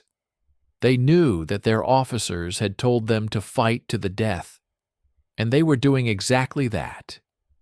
By the first week of July, the Japanese commander, Lieutenant General Saito, knew that the end was near. He wrote his final orders, a message to his troops telling them that there was no hope of reinforcement, no hope of rescue, no hope of anything except death. They would attack one last time. They would die one last time, and they would take as many Americans with them as they could. The night of July 6th, the largest banzai charge of the war. 3,000 Japanese soldiers, the walking wounded, the starving, the desperate, poured out of the jungle and into the American lines. They came with bayonets and swords and grenades, with whatever weapons they could carry, with nothing but the certainty that they would die and the hope that their deaths would mean something. They overran 2 American battalions. They killed and kept killing. They died and kept dying. When morning came, the ground was covered with bodies, Japanese and American, tangled together in the final embrace of men who had tried to kill each other and succeeded. The charge had failed. The Americans held, but the cost was written in the blood soaking into the soil, the blood that would feed the sugar cane for years to come. Saito killed himself that night. So did the civilian governor. So did hundreds of others, soldiers and civilians, men and women and children, who chose their own deaths rather than surrender. The cliffs at Marpy Point became a monument to that choice, a place where the ocean received the bodies of those who could not, would not, accept defeat. Saipan fell on July 9th. The American flag went up. The photographers took their pictures. The generals made their statements. The island was secure, or as secure as any island could be, with thousands of Japanese still hiding in the jungle, still fighting, still dying, still refusing to give up. The B-29 bases would be built. The bombers would come. The war would end. But for the men who had fought on Saipan, the men who had seen the civilians jump, who had heard the screams in the caves, who had killed and kept killing, there was no end. There was only the memory, only the horror, only the knowledge that the next island would be worse, and the next worse still, and that the only way out was through. The Marianas were the hinge, the point where the war turned from a campaign of islands to a campaign of annihilation. The Japanese had lost their fleet. They had lost their air force. They had lost their honor, if honor meant anything anymore. But they had not lost their will to fight. They had not lost their capacity for death. And as the Americans looked westward, toward Iwo Jima, toward Okinawa, toward Japan itself, they understood that the worst was yet to come. The jumps had brought them close to Tokyo, close to victory, close to the end. But the last jumps would be the longest. The last battles would be the bloodiest. And the men who survived Saipan, the men who had seen the cliffs and heard the screams, would have to find the strength to keep jumping, keep fighting, keep dying, until the war was finally, mercifully, over. The water in Leyte Gulf was shallow. That was the first thing the men noticed as their landing craft churned toward the beach. Shallow and green and warm, the kind of water you might swim in on a summer day back home, if home was a place where the war had never reached. But home was 10,000 miles away, and the beach ahead was black with smoke and white with explosions, and the men in the landing craft were about to fulfill a promise that had been made 2.5 years earlier, in the darkest days of the war, by a man who had never stopped believing in his own destiny. Douglas MacArthur waded ashore at Leyte on October 20th, 1944. He came not in the first wave, not with the assault troops who had fought their way onto the beach against scattered resistance, but later, in the afternoon, when the beach was secure enough for photographers. He wore his gold-laced cap and his sunglasses, and his perfectly pressed khakis. He walked through the surf with a deliberate pace, as if the cameras were the only thing that mattered, as if the water soaking his trousers was a minor inconvenience rather than the culmination of years of blood and promises. When he reached the dry sand, he stood before a bank of microphones and said the words he had been rehearsing since the night he fled Corregidor.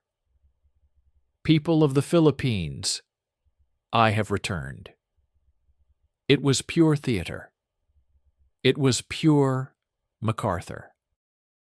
And it was exactly what the moment required.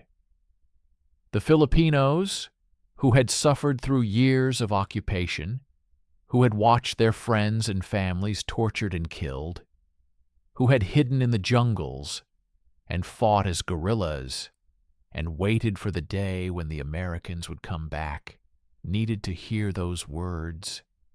They needed to see the man who had promised to return. They needed to believe that the nightmare was finally ending. And for a moment, standing on that beach with the smoke still rising from the jungle and the sound of gunfire echoing in the distance, they could believe it. But the nightmare was not ending. It was just beginning. Because the Japanese had no intention of letting the Philippines go without a fight. They had known for months that the Americans were coming.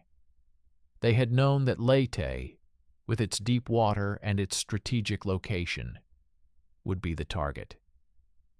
And they had prepared a trap. Not a simple trap, not a conventional trap, but a trap so complex, so desperate, so utterly Japanese, in its willingness to sacrifice everything for a single chance at victory, that it would become the largest naval battle in the history of the world. The plan was called Shogo, Victory Operation. It was the brainchild of the combined fleet, the remnants of the once great Japanese Navy that had been shattered at Midway, and the Philippine Sea, and a dozen other battles. The Japanese had almost nothing left, a handful of carriers, empty of planes, a few battleships, including the Musashi and the Yamato, the largest ever built. A collection of cruisers and destroyers, crewed by inexperienced sailors, and led by officers who knew they were going to die. But they had one advantage: they had desperation. And desperation in war can be a weapon. The plan was simple in concept, impossible in execution. The Japanese would divide their fleet into 4 separate forces. One force, the northern force, would serve as bait. It would be built around the remaining carriers, the empty ones, the ones with almost no aircraft. This force would steam toward the Philippines from the north, hoping to lure the American carriers away from Leyte. If the bait worked, if Admiral Halsey took his fast carriers north to chase the decoy, the other Japanese forces would strike from the west. 2 surface forces, built around battleships and cruisers, would slip through the narrow straits of the Philippines, enter Leyte Gulf from different directions, and annihilate the American invasion fleet, the transports, the supply ships, the landing craft, the tens of thousands of men who were even now wading ashore onto the beaches of Leyte. It was a gamble. It was the only gamble they had left. The battle began on October 23rd. It began with submarines, as so many naval battles did. The American submarines Darter and Dace were patrolling the Palawan Passage when they spotted the Japanese fleet. Not the decoy fleet, not the carriers, but the real threat, the battleships and cruisers of Vice Admiral Kurita's center force, steaming east toward the Philippines. The submarines attacked. They sank 2 heavy cruisers and damaged a 3rd.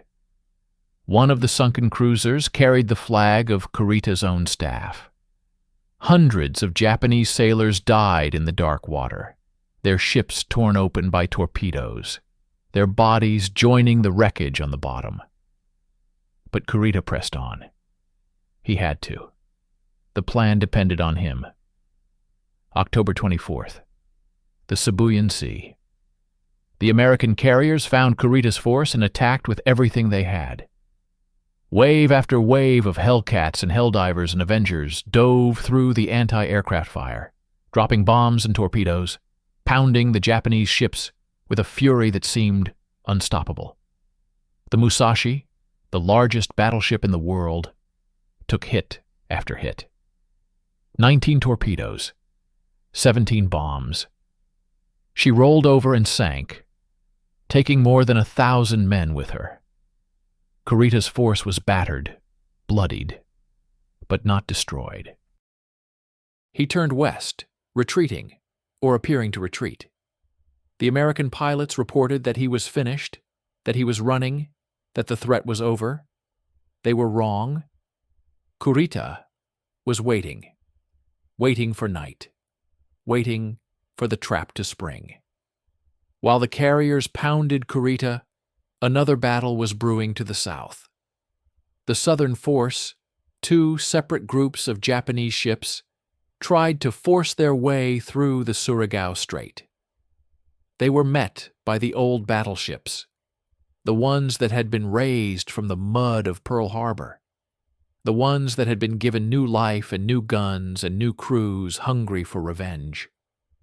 The West Virginia, the Maryland, the Mississippi. They formed a battle line across the strait, the classic formation, the kind of line that had decided naval wars for centuries. When the Japanese came through, the American battleships fired. The radar directed their guns. The shells flew through the night. The Japanese ships exploded one after another, their crews dying in flames, their hulls sinking into the shallow water. The southern force was annihilated. The trap, it seemed, had failed. But the trap had not failed. Because while the old battleships were destroying the southern force, while the carriers were pounding Kurita in the Sibuyan Sea, something happened that changed everything. The northern force, the decoy, the carriers with almost no planes, had been spotted. And Admiral Halsey, the most aggressive, most famous, most admired carrier commander in the American fleet, took the bait. Halsey had spent his entire career waiting for this moment. He had commanded carriers since the beginning of the war. He had led the raids, the battles, the campaigns that had brought America to the brink of victory.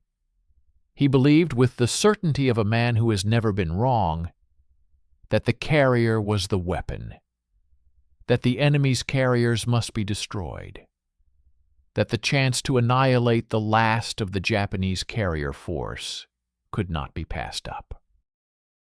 He took his entire fleet, his fast carriers, his new battleships, his cruisers and destroyers, and steamed north. He left the San Bernardino Strait unguarded. He left the invasion fleet at Leyte naked and exposed.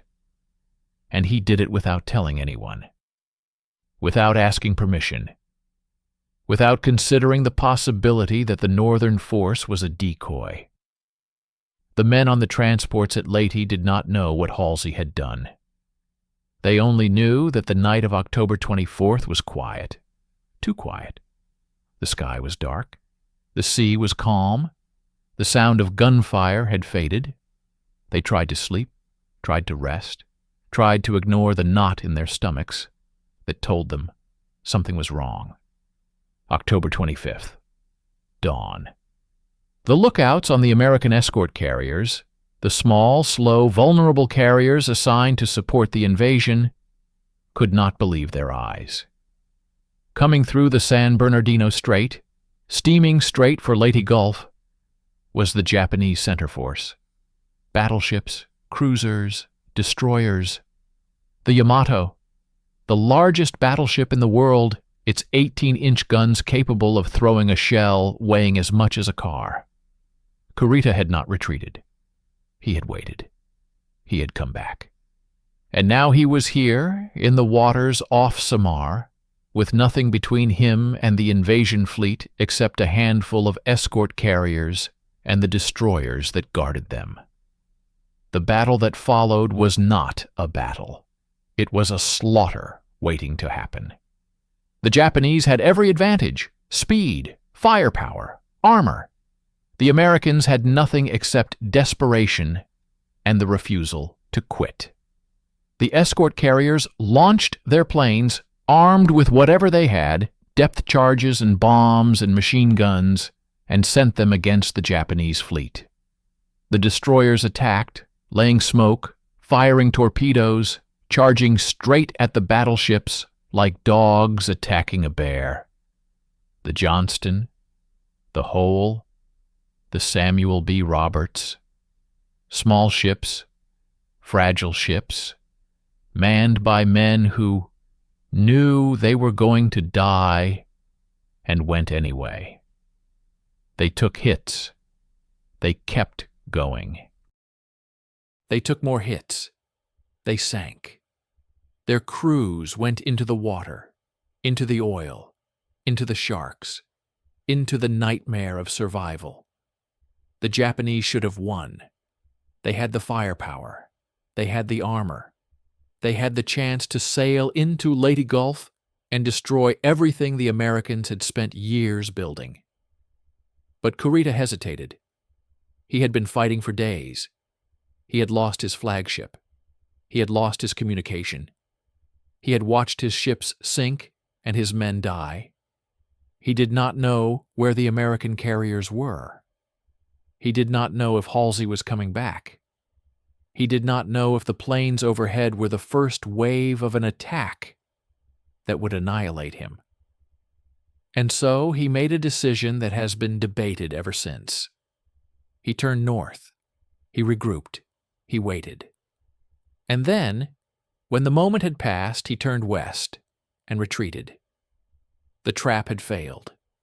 The invasion fleet was safe. The Japanese had lost their last chance to change the course of the war. The rest of the battle was a mopping up. The Japanese carriers, the decoys, were sunk by Halsey's fleet. The southern force was destroyed.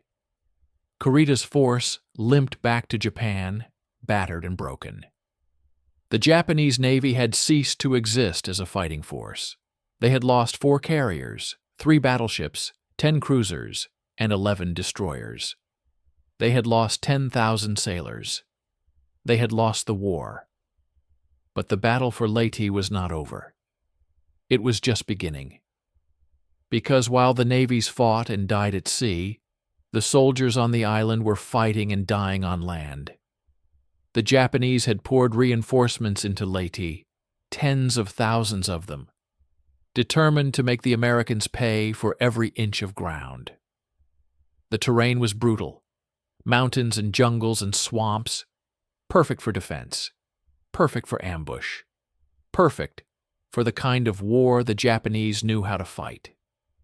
The Americans pushed forward, slowly, painfully, through rain and mud and constant fire. The casualties mounted. The weeks passed. The battle stretched into months. By the time Leyte was finally declared secure in the spring of 1945, more than 15,000 Americans had been killed or wounded.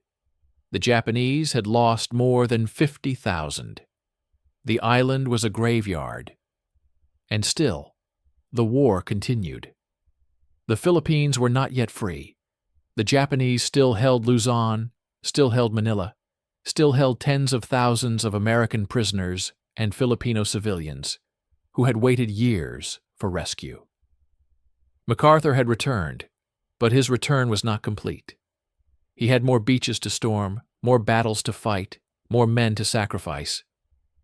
The path to Tokyo was still long. The jumps were still deadly. And the men who had survived Leyte, who had seen the naval battles and the land battles and the horror of it all, knew that the worst was yet to come. The Battle of Leyte Gulf was the largest naval battle in history.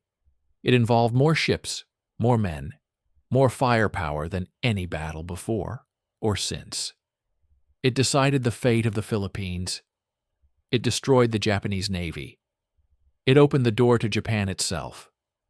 But it also revealed something else. It revealed the desperation of an enemy that would rather die than surrender. It revealed the lengths to which the Japanese would go, the sacrifices they would make, the gambles they would take in the hope of a victory that was already impossible. And it revealed that the war, for all the American victories, for all the islands taken, for all the battles won, was far from over. The Japanese were not going to quit. They were not going to surrender. They were going to fight until the last man, the last ship, the last plane was gone. And the Americans, having come this far, having paid this price, had no choice but to keep fighting with them. The island was called Iwo Jima, Sulphur Island, a lump of volcanic ash and rock 8 square miles in size, halfway between the Marianas and Tokyo. It was not a place anyone would choose to fight for. It had no fresh water, no trees, no shelter from the wind or the sun or the constant rain of shells that would soon fall upon it. What it had was dirt, black volcanic ash that made every step a struggle, that swallowed bulldozers and bogged down tanks, that mixed with blood to form a paste that would cover the island by the time the battle was over. What it had was caves, hundreds of them, tunnels and bunkers carved into the rock, connected by passageways, hidden from view, invisible to bombers and battleships and everything except the men who would have to go in and dig the enemy out with flamethrowers and grenades and their bare hands. The Japanese commander on Iwo Jima was a man named Kuribayashi. He was different from the other Japanese generals the Americans had faced. He did not believe in banzai charges. He did not believe in wasting his men's lives in futile attacks against American firepower. He believed in defense. in patience, in making the Americans pay for every inch of ground with as much blood as possible. He had studied American tactics. He knew that the Navy would bombard the island before the landing, and that the bombardment would be terrible. So he built his defenses not on the beaches, where the shells would fall, but inland, on Mount Suribachi, and in the rocky northern highlands, where the volcanic rock absorbed explosions, and the caves provided shelter. He told his men to kill 10 Americans each before they died. 21,000 Japanese soldiers dug into the island and waited. They knew they would not survive. They knew there would be no rescue, no reinforcement, no evacuation. They knew they were already dead. And they intended to take as many Americans with them as possible. The bombardment began in February 1945 and lasted for 74 days. The Navy threw everything it had at Iwo Jima. Battleships, cruisers, destroyers, carrier planes, all pounding the island day and night, raising clouds of ash and smoke, turning the surface into a moonscape. The Japanese waited underground. They felt the concussions. They listened to the explosions. They sat in the dark with their rifles and their grenades and their knowledge that the moment was coming. And when the shelling stopped, when the landing craft churned toward the beach, they came up from their caves and tunnels and bunkers and opened fire. The beaches at Iwo Jima were not beaches. They were slopes of black ash that rose from the water at a steep angle, ash so soft and deep that men could not run across it, could only walk slowly, heavily, each step a struggle, each step exposing them to the machine guns and mortars and rifles that were already cutting them down. The first waves took casualties before they reached the shore. The landing craft grounded on the ash, unable to move forward, and the men poured out into a storm of steel. The ones who made it to the beach found no cover, nothing but ash and the bodies of the men who had come before them. They dug in with their hands. They fired at invisible enemies. They died where they lay, and the next wave came in and died beside them. The flag raising on Mount Suribachi came on the 5th day. It was a moment of triumph, captured in a photograph that would become the most famous image of the war. 6 men struggling to plant a flagpole on the summit of the volcano.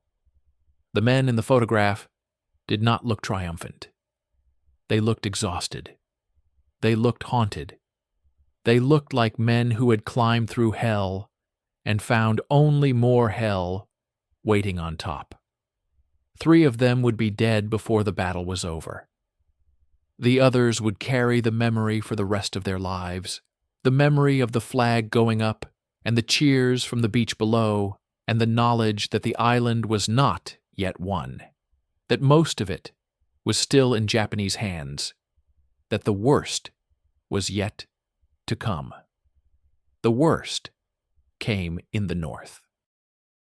In the rocky highlands where Kuribayashi had built his final defenses, where every cave was a fortress and every tunnel a killing zone, the Marines advanced yard by yard, flamethrowers and demolition charges, clearing one position after another, the Japanese fighting until they died, and sometimes after, their bodies booby-trapped, their last acts of murder. The flamethrower operators were the most hated men on the island. The Japanese targeted them first, knowing that without fire, the caves could not be cleared. When a flamethrower operator fell, another man picked up the tanks and the hose and kept going.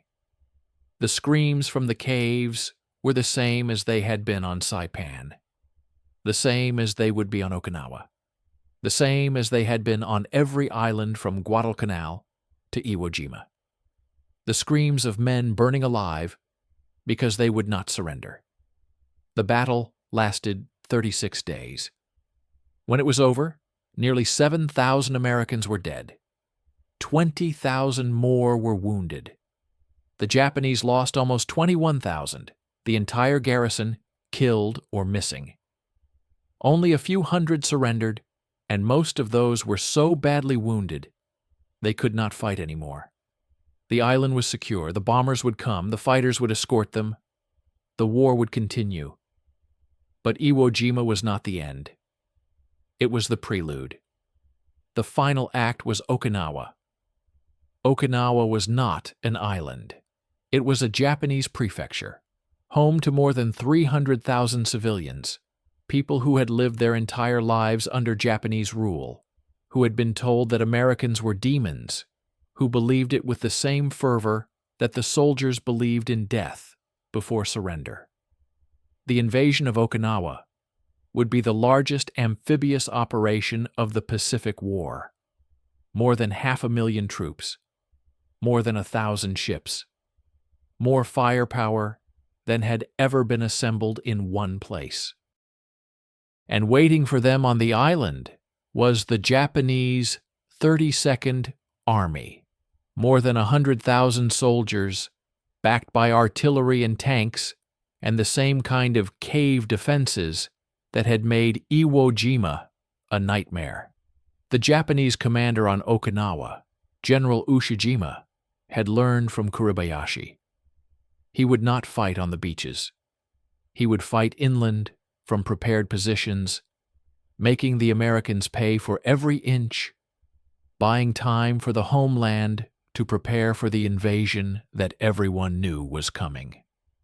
April 1st, 1945, Easter Sunday. The landing on Okinawa was almost anticlimactic. The beaches were lightly defended.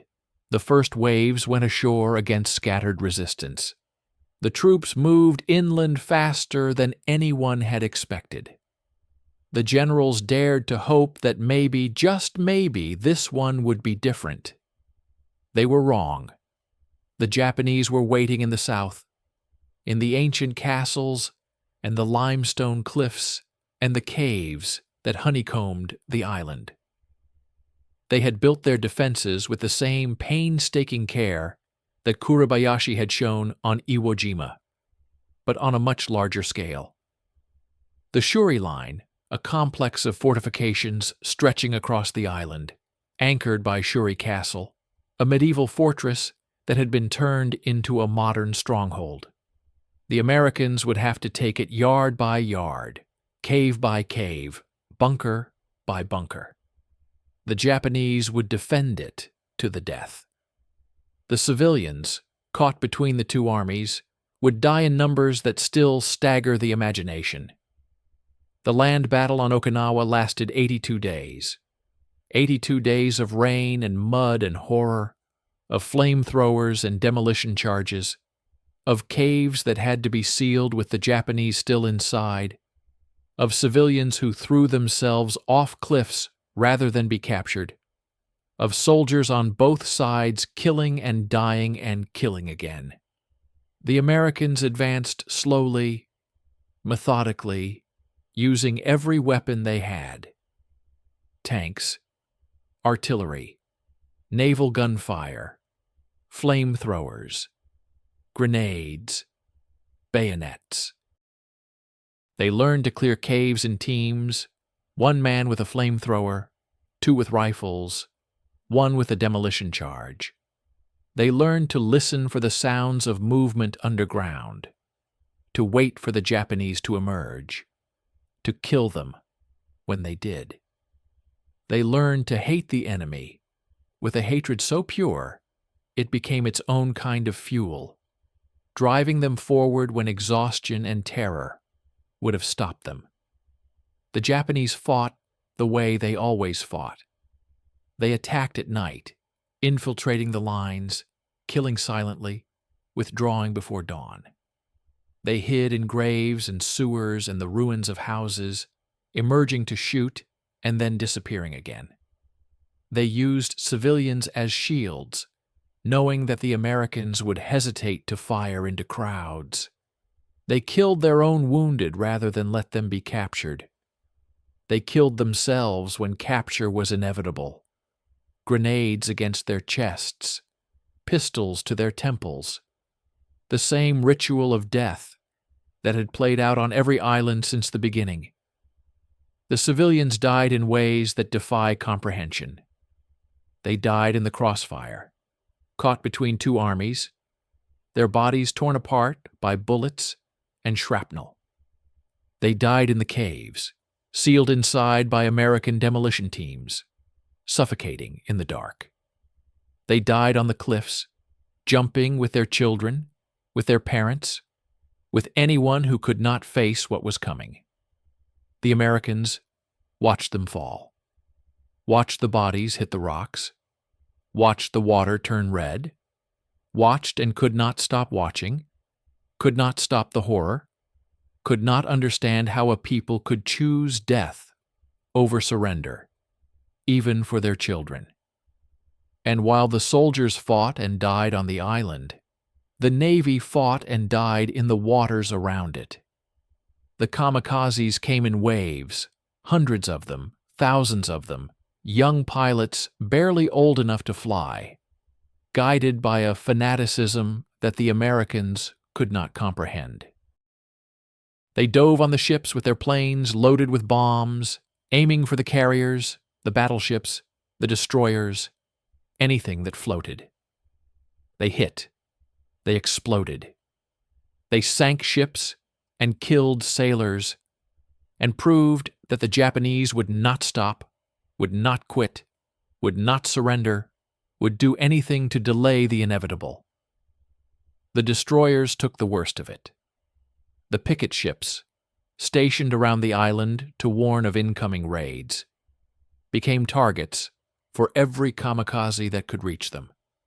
They fought and died alone, their crews working the guns until the planes hit, and then working the damage control, and then dying in the fire and the water and the dark. The Laffey took 6 kamikaze hits and 4 bombs and stayed afloat. The Bush and the Colhoun sank. The crews went into the water, into the burning oil, into the nightmare of survival.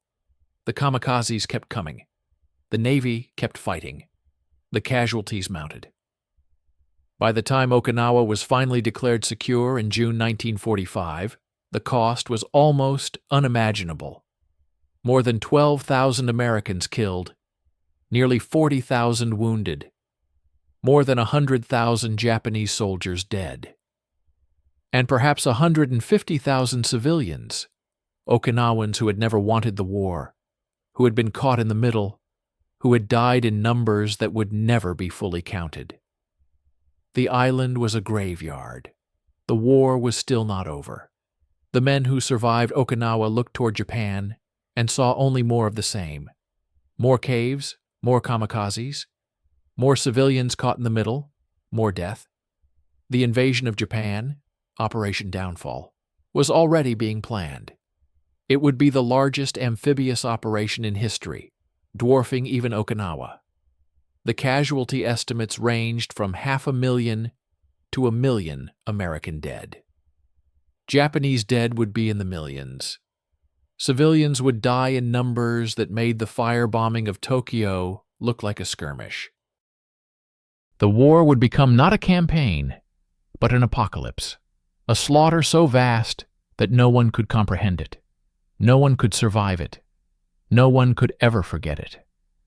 And then, in August, the bombs came. Hiroshima, Nagasaki, 2 cities, 2 flashes, 200,000 dead in an instant. The emperor spoke. The surrender was signed. The war was over. The strategy of island hopping had brought America to the doorstep of Japan. It had saved countless lives by bypassing fortresses, by isolating garrisons, by jumping past the strongest defenses and striking at the weakest points. It had been genius. It had been monstrous. It had worked. But in the end, even genius was not enough. The last jump, the jump onto the home islands themselves, was too far. The cost was too high. The war ended not with a landing, but with a flash.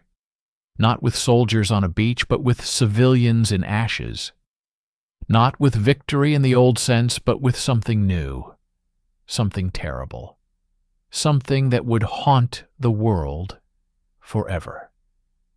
The men who had fought across the Pacific, who had jumped from island to island, who had seen their friends die on beaches with names like Guadalcanal and Tarawa and Saipan and Iwo Jima and Okinawa, came home to a world that did not understand what they had been through. They carried the memories with them, the screams in the caves, the bodies on the cliffs, the water turning red, the faces of the enemy who would not surrender. They carried the knowledge that the strategy had worked, that the jumps had been necessary, that the deaths had meant something. And they carried the question that would never be answered, the question that haunted every veteran of the Pacific War. Was it worth it? Was the price worth paying? Was there any other way? The islands they had left behind, the bypassed garrisons, the fortresses that had been isolated and ignored, did not surrender when the war ended. Some of them held out for years, decades, not knowing that the fighting was over, not believing that the emperor would admit defeat. They emerged from the jungle one by one, the last soldiers, the last ghosts, the last reminders of a war that had consumed everything and left nothing behind. They looked at the world they had returned to and saw that it had moved on without them. They were relics, remnants, living proof that the strategy of island hopping had worked, that the islands could be left behind, that the men on them could be forgotten. The strategy was genius. The strategy was monstrous. The strategy won the war. And the men who made it happen, the planners and the generals and the admirals, the soldiers and the sailors and the Marines, the ones who jumped and the ones who were left behind, carried the weight of it forever. The weight of the islands, the weight of the dead, the weight of the knowledge that victory in the Pacific had come at a price that could never be fully counted, never be fully understood, never be fully paid.